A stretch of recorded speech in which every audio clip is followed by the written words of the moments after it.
Welcome to season 6 of the Retail Tea Break podcast. My name is Melissa Moore, the Retail Advisor and Rethink Retail's top retail expert for 2024.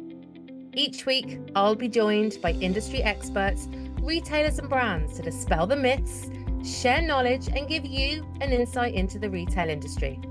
You can listen back to previous Retail Tea Break podcast episodes on your favourite podcast platform or, of course, on YouTube.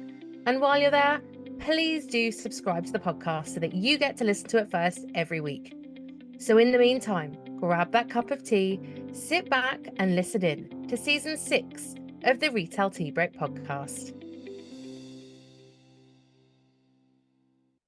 Today I'm joined by two guests who really understand shoppers. Both guests have vast experience with the retail industry, using a variety of methodologies across projects to uncover true actionable insights that can help unlock growth in the retail space. Their role: to understand shopper behaviour, getting under the skin of how consumers behave and feel. Vanessa Henry, Research Director for the Shopper at Walnut Unlimited, and Zoe Smith, Research Executive from Walnut Unlimited. Ladies, welcome to the Retail Tea Break podcast.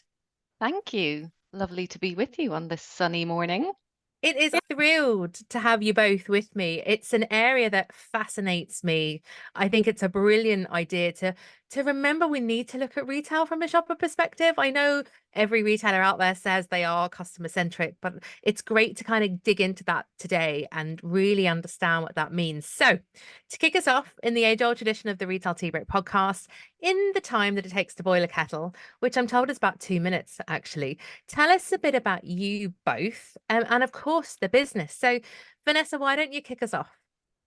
Great. Well, so I'm Vanessa Henry. I'm a research director looking after all our shopper research at Walnut. And shopper research is something, as you've mentioned, I'm super passionate about. I find myself working in this area for the last 15 years of my career. I've been with Walnut for about a year, and before that with IGD. And really working with clients, as you kind of mentioned in your introduction, to understand how shoppers shop, why they shop in certain ways, and to make sure we are putting them at the heart of strategies to really engage them. So, yeah, an area I love and really passionate about. So, can't wait to chat more about it. Brilliant. And Zoe, give us a bit of the background. Wow, I feel like I'm in my relative infancy compared to Vanessa. Hi, my name is Zoe Smith. I'm a research exec, as Melissa's already said, at Walnut. So I sit in the retail shopper team with Vanessa. So actually, this is my first market research job. But before that, which is kind of what feeds into my passion about kind of behavioral science and everything, kind of understanding why people do what they do. I did a master's in health psychology, so it looked all about behavior change. So actually it's fed quite nicely into my career now, which is actually, helping businesses understand kind of why people are doing what they do. Fantastic. So much experience in the room, which is brilliant. So look, I think really to start at the beginning, I'm so mindful from all the retailers and brands I talk to. Look, everyone thinks that they know and understand their customer, the people who utilize their various channels, be that in store or online or on mobile. But from your perspective, to start right at the beginning, how do shoppers actually shop? Wow, that's a big one to start with. And it's really complex, but it's probably one of the ones that one of the questions we get asked the most from both retailers and from branded suppliers. And it's really about trying to understand how to positively disrupt shoppers because, we know all types of retail environments, they're super busy. We do work with both non-food retailers, but also quite a lot of work within the food retail sector.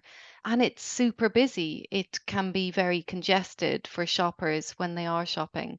So for a lot of shoppers, they actually will kind of adopt quite a planned and focused mindset. We know particularly within grocery, around 3 in 10 shoppers are going in store already knowing exactly what they're going to buy. They've got their list, they're going in, they're ticking it off as they're going around, they're trying to get in and out as quickly as possible. So it can be really hard to disrupt shoppers.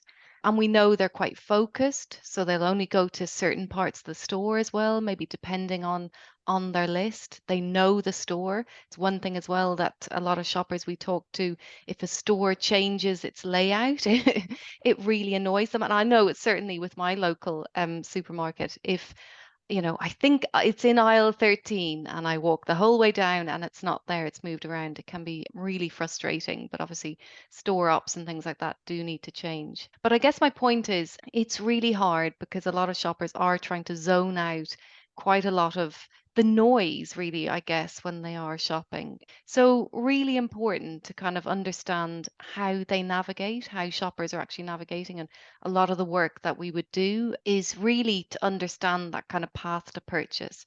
So from when shoppers are actually entering the store, maybe getting their basket, getting their trolley, and then actually navigating around the store, it's kind of understanding that navigation.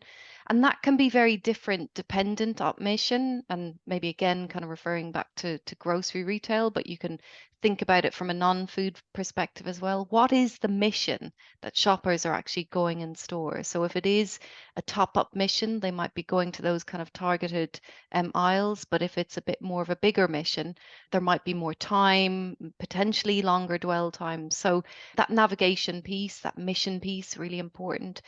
Understanding the mindset as well, and I kind of go back to that planning piece, for a lot, maybe, and this is for more the brands, perhaps, well, also retailers, but maybe brands, understanding how planned your category is quite important. If it's quite a planned category, it's kind of getting on that list before shoppers actually kind of get in store. And if it's more impulsive, it's trying to influence shoppers really at the start of their journey. So you might see, in stores both in Ireland and across the globe and the UK, digital media signage popping up outside the store. And we see some really good examples of, maybe a digital sign just on the footfall as people kind of enter the store. And that's a great way to influence shoppers. I forgot to add cereal to my list and I've seen an ad for it just as I'm kind of going in store. So that's quite a good way. We do see some other examples which aren't as good, maybe not located in the footfall as shoppers are going in store. So thinking about that location is really important. And I guess just understanding how your shoppers are shopping is overall just really important because it kind of creates that great retail experience. And we do a lot of that with behavioral science techniques. We've got a behavioral science team and also a neuroscience team as well. There's so much in it. And actually, I'm really glad, Vanessa, you've given us kind of a whirlwind overview there of how our shoppers shop, because I do feel as time goes on that maybe some retailers and brands take it for granted, maybe just a little bit, that they think they know this, as I kind of said in the question. They think or they feel they know how their shopper shops. Does it change? I mean, whether that's seasonality coming into play, it's Christmas, so we do slow down. We have a bigger grocery shop to do, for instance. But does that kind of way that a certain shopper shops for a certain grocery retailer or a fashion retailer, does that one person change the way they shop over time in a certain store? Yeah, I would definitely say that element of seasonality, we definitely see some different mindsets. So things like the big Christmas shop, like it's a very different shopping mission, for instance, in grocery versus even that kind of weekly, trolley shop. Shoppers are, they're looking a bit more for maybe items to treat, etc. Obviously, there's the kind of core items that they'll still need and want to get. But I definitely think there's that kind of that different mindset. But ultimately, shoppers, they're going in for a mission, they want to get something. So it's about making it as easy as possible for them to kind of find what they need. So supporting in terms of store layout and design can be really important. And I think, we see a lot of maybe changes in how shoppers might approach their shopping, actually kind of in some ways being driven by the retailers and the suppliers maybe activating in the store. And there's lots of talk now about retail media and shopper marketing that's becoming, even more important for both retailers and suppliers. And actually, different types of execution can actually change the way shoppers are shopping. So, one example we see that Tesco in the UK does really well is that seasonal aisle as you come in to the store in their larger stores. And actually, they've moved the power aisle kind of further into the store, and you kind of funnel shoppers through that seasonal aisle on the left-hand side. And we've done lots of research to kind of understand engagement with that aisle. And actually, it's you're catching people again at the very start of that journey. Yes, they will have their list and they're focused, but it's a really interesting element. It's just getting them as they're coming into the store to the top of the power aisle. Oh wow, I didn't see maybe that box of chocolates if it's Christmas, for instance, the celebration box, etc. It's reminding them, it's inspiring them perhaps. And it might not be that people pick up product from that aisle, so maybe thinking about conversion, but actually you've created that mental availability for shoppers. Oh yes, I must go to the chocolate aisle perhaps because I want to see what else maybe is on offer. This really does impact, rightly so, every aspect of both the shopper's journey, but also the retailers. Because, we're talking about retail media there, obviously impacts marketing, it impacts logistics, because if they are picking up that box of chocolates at a phenomenal rate, we'll need to get more into store. So there is so much attached here to just understanding the fundamentals of how your shopper in your specific store or with your brand actually stops. But I'd like to dig in a little bit more because, again, I'm fascinated by this and we've spoken about this before. I'd love to dig in to a little bit more about how you do what you do at Walnut. But before I do, tell us a little bit more about, I suppose, the scientific aspect, those tools that you use. So the behavioral science aspect, the neuroscience aspect. Zoe, explain. One of the things that actually, when I first started, there's all these things that you maybe don't know about, but actually they're all in place and they're all kind of influencing the way that you shop. So at Walnut, we like to tap into kind of these more scientific tools just to give us more of a human understanding drive behind what we do, which kind of really, I think it enhances what we can give to our clients. So it gives them kind of a, okay, so we know the facts, but actually, what do we do with those facts? How do we get people to buy more? Or how do we influence the way that people are walking around the store, for example?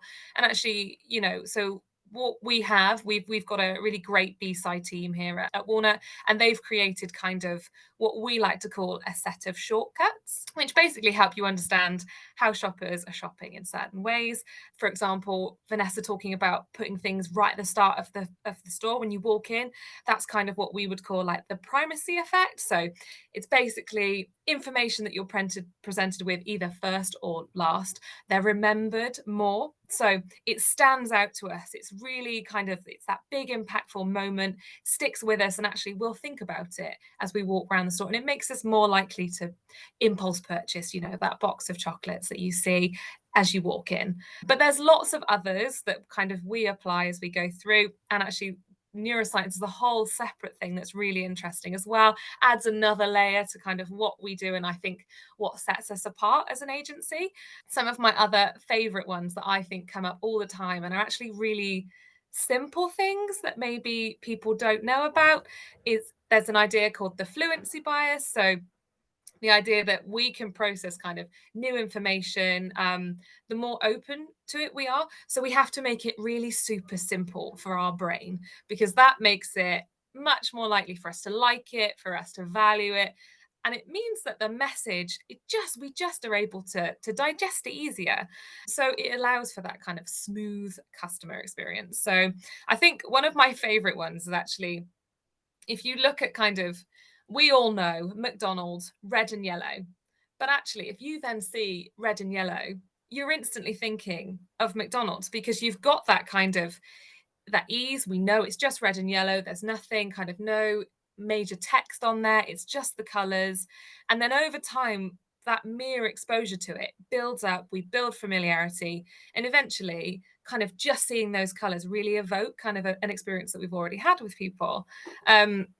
And I think there are some really great other ones. I don't know whether, Vanessa, do you want to chirp in with a couple? Stop me talking about it all? Yeah, I guess it kind of builds on what I was saying at the start about, busy retail environments. And one of the other shortcuts that our B-side colleagues talk about in retail is choice overload. So when Oh, there's just too yes. many options and too many messages, we really struggle to make a decision. And in some cases, then that might actually mean abandoning that decision, or, not putting that product or item in the basket. And it kind of builds a bit on what Zoe was saying there, that, we're simple folk, us humans. We need things kind of in kind of simple terms in a lot of ways when we are shopping, because it can be really busy environments. And I'm just kind of thinking about, we used that particular shortcut when we were reviewing some in-store comms actually recently for a client, for a supplier brand who was launching a new variant of their product. It's quite interesting because it was about trying to communicate this new type of variant to a very standard product that we're really used to, but it has additional benefits. So it was really about trying to bring out those benefits to shoppers to actually drive conversion, because it's a product that actually is going to support with their sustainability goals for both kind of shoppers, but also for the branded supplier. And in the first iteration of the in-store comms, they threw every type of message into the point of sale at the end of aisle. And it was just too busy. And we ended up actually shoppers just not engaging with the display because there was too much information to process. So they went back to the drawing board, did a bit of work. We pinpointed some of the kind of messaging that was more important to maybe highlight to shoppers, and actually it was much more stripped back. And that drove a lot more engagement. So that one, I just think, yeah, choice overload is something, in all our lives, whether it's shopping or, maybe in other parts of your life as well. We need things, we need fewer options and simple messaging to get more cut through with our shoppers. I think I completely agree there. I think there are definitely times, and I do see it on a daily basis when I'm out and about in retail stores, too much messaging, too much communication, too much signage. And again, how many messages can you read in that split second?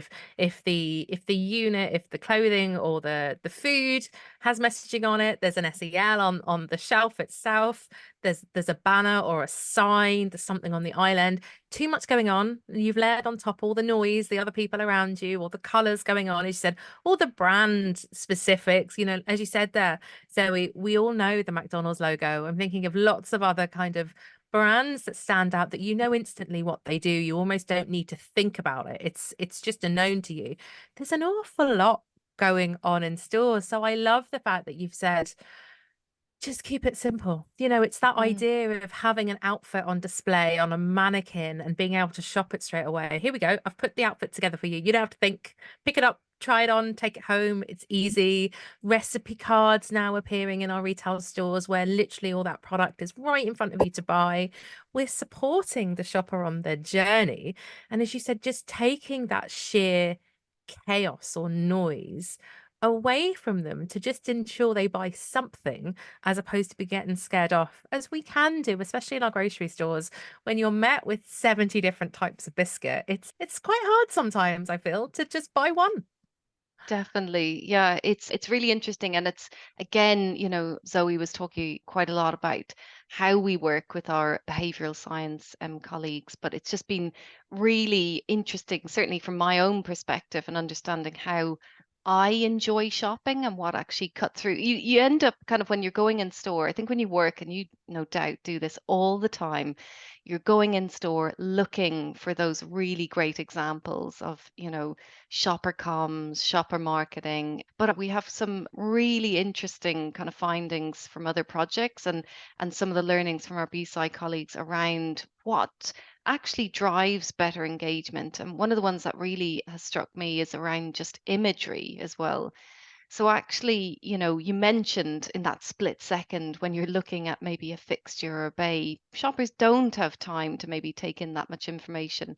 But use of imagery can be really, really useful. So for instance, like if you are looking at, thinking about biscuits, you mentioned biscuits, actually in the point of sale, putting the image of a cup of tea just starts to bring that occasion to life. And you're like, I'm shopping. I really want a cup of tea and a biscuit. It just brings that kind of occasion to life. But our BSci colleagues would advise us go even further and put a person in it, or if not a person, put a hand holding the cup, which is really interesting because you just start again to really kind of visualize that occasion, maybe sitting down at home, you're holding the cup of tea, you've got your hands around it, it's warm, etc. So there's some really interesting kind of tools that you can use. And color as well. You mentioned kind of color in certain categories, purple in the confectionery aisle, like we all know what brand that Yeah. is, and red in the soft drinks aisle. And it might be that shoppers aren't buying that particular brand. Is kind of interesting, the role that some of those suppliers and brands might play in actually highlighting the category as a whole. So, thinking a little bit beyond your brand as well, because actually you could be supporting with maybe total category growth and not necessarily just focused on your brand. But yeah, color, very interesting. And we've had lots of debate about color recently around, pricing, how actually is yellow to a certain extent becoming the new red. Lots of retailers, Absolutely. yeah, using yellow, which is really interesting to highlight, offers. We're kind of, I suppose, primed now, and shoppers do become primed as well to kind of shop in certain ways. But red is kind of the color that denotes, an offer. And interesting, again, talking to our BSci team, they would say red is kind of danger. Kind of historically, we would have seen, as humans, red is a kind of a danger color in the backdrop of green and nature.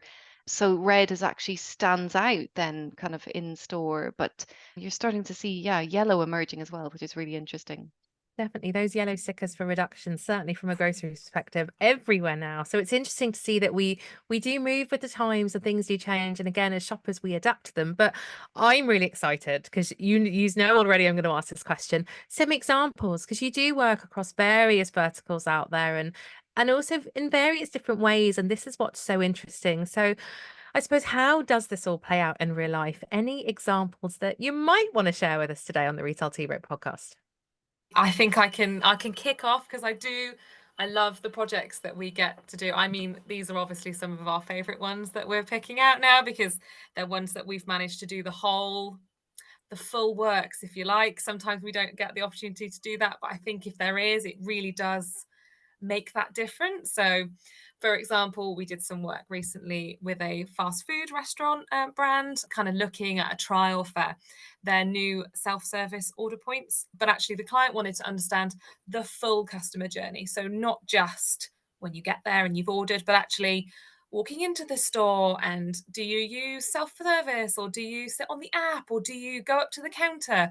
So they wanted to see the whole journey. So we kind of were able to really harness that kind of in the moment analysis, but also blend that with kind of neuroscience techniques and behavioral science techniques to kind of give that full picture. So we were able to get the facts from the quantitative data, speak to people and see what they were saying and kind of mesh that together, but then actually go that step further. So you're seeing what people are looking at, you're understanding, okay, well, actually on this new self-service screen, the image at the top there is completely irrelevant. People aren't looking at it.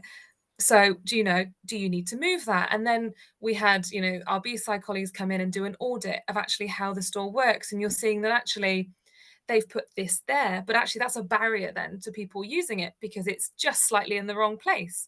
So it kind of gives us that real kind of rich insight that we're able to kind of bring together to give our clients kind of that step-by-step process of actually what's not just happening at the moment, but actually how they can move forwards and actually keep, their customers at the heart of their business and keep people coming in and shopping with them, or eating with them, we should say, which is really interesting. And I know that there's probably a couple of others. I don't know whether, Vanessa, you wanted to talk about another one. Yeah, I was going to mention one using, so Zoe's talked quite a bit of neuroscience and It's a whole field of kind of research tools and academic kind of research that we focus on, and we have a neuroscience team. But one of the tools, which maybe you've heard about, is eye tracking. So using eye tracking when shoppers are shopping, kind of setting them a task or a mission. We put on some eye tracking glasses, which are very subtle. They don't look necessarily space age. They're subtle, a little battery pack that they put in their pocket, and we set them off unaccompanied to do, maybe a shopping mission. And we'll kind of maybe set a context of actually buying a few items so as they're not too primed maybe on the category we're thinking about. And it's really, really useful because it really helps to close that say do gap. So if you go around with a shopper in store, maybe without eye tracking, and you kind of get them to replicate maybe their journey, number one, you're with them, so it feels a bit weird, right? Because we all shop in different ways. But number two, people just don't really remember what they do or what they look at. And they just got a bit, primed maybe to what you're kind of focusing on, and might be looking at things too much that they're not normally. So actually, when you use eye tracking technology, you can really see where exactly they're looking. So we calibrate the glasses to really know where they're looking. So in the video footage that we get back, there's a little red dot and you can see exactly the kind of flow. It's really helpful in understanding those hot spots in store. But also we can create some heat maps at the ends of those projects to, if they're looking at a particular aisle, whereabouts in the aisle are they looking exactly? And obviously things like eye level, buy level is really important, but it's just really interesting. And we used eye tracking recently with a client, a toy brand, which we love. We love our toy brand clients at Walnut, where they wanted to understand what parts of their point of sale kind of signage package were really performing best or engaging shoppers best with a retailer in France, actually. So, although we're based in the UK, we do lots of work on a global level as well.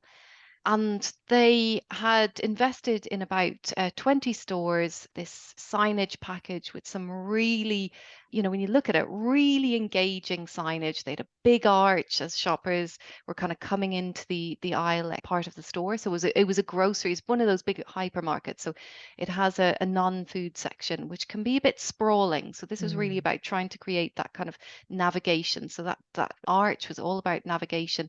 They've some very well-known brands, and they were using characters to try to support with that navigation, but also to try to drive engagement. But they'd really gone the full whack. There were floor stickers, there were fins, there were header boards, there was SELs, the whole shebang. And it was quite a bit. It was, when we kind of looked at it, we said, wow, that looks fantastic. But actually some of the feedback from shoppers was that this is a bit overwhelming. There's too much, and I'm getting a little bit overwhelmed here. That kind of going back to that choice overload piece. There was too much kind of hitting shoppers. And actually, when we looked back at the footage from all the shoppers we'd got to use the eye tracking equipment with, there was definitely parts of the signage package that were engaging shoppers more. So ultimately, at the end of that project, we were able to support that brand with saying, press go on certain parts of the signage. This is really engaging shoppers. This is kind of coming up quite strongly in the heat maps. But there are other elements. For instance, the floor stickers weren't actually engaging shoppers that much. It can, and I'm not suggesting that floor stickers should be kind of not considered. It can create a look and feel to the aisle. And certainly when we looked at the control stores, so the stores that didn't have the new signage in, there was definitely an element of less enjoyment in that aisle. So maybe floor stickers were kind of creating a better overall look and feel. But certainly when it came to trying to communicate messages to shoppers, those weren't the most important parts of that signage package. So ultimately, that's what really creates a kick for us, when we can come up with some really interesting findings at the end of the project to support with commercial objectives, because that's ultimately what we're trying to help our clients with, whether it's brands or retailers. Absolutely. And I think from what you've both said there, This is driven by data and fact. This is not that feel, because you talk about hotspots there. I've certainly seen retailers over the years. They think they know where the hot locations is, or they've watched shoppers, or they stalked them in many respects. They know that right hand side over there is really hot. But do they? So it takes that emotion, that feeling that I kind of think I know what's happening in my stores, and it just embeds it in pure fact, which I think, as you said there, Vanessa, you can really then start to drive into strategy for the business going forward, knowing, and you really do know exactly, as you said, where that shopper is looking at, how you can then invest, whether it's in comms, whether it's in retail media, whatever it might be. But it's just such a clever way of utilizing that shopper data to drive the business forward. So I suppose with all of your knowledge then and expertise between you and also from the massive team that you work with, are there any key takeaways that you think retailers and brands should be aware of? Well, I think that you've kind of nicely summarized it. I think understanding your shoppers so important. And in some ways, shopper is still quite a new concept in terms of research and investment. You know, we do a lot of work on consumer as an industry, you know, certainly within in retail, but actually thinking shopper first is super important. And I think one of those things is understanding those mindsets of your shoppers. So what is the mindset? Are they going in for a really kind of experiential experience? Are they going in to browse? Or actually is it very focused? Because I think that can really help with understanding, you know, store layouts, store design, you know, what you're putting in your comms, etc. So I think that kind of that understanding the mindset really important. I think location is so key in retail, just across the board for anything. It's, you know, it's king, I think. You know, no matter how well maybe designed your communication or your signage is, if it's not in the right location, it's not going to drive engagement. It's not going to be seen, you know, by shoppers. So I think location, understanding those hotspots is super important. And then probably kind of wrapping into kind of what we do at Walnut when we try to put human understanding at the heart. I think it's like about bringing emotion into what you're doing, and it probably links a bit to that kind of mindset piece. You know, we're all as shoppers kind of living busy lives, etc. So is it, for instance, you know, within grocery, and you mentioned kind of recipe cards, someone coming in to plan their evening meal, actually, what's the emotion there? I'm a bit stressed. I want to get in as quickly as possible. So what about kind of merchandising all the ingredients for your meal tonight at the end of aisle? That can actually, you know, help with ease of shop and supporting that emotion of that shopper.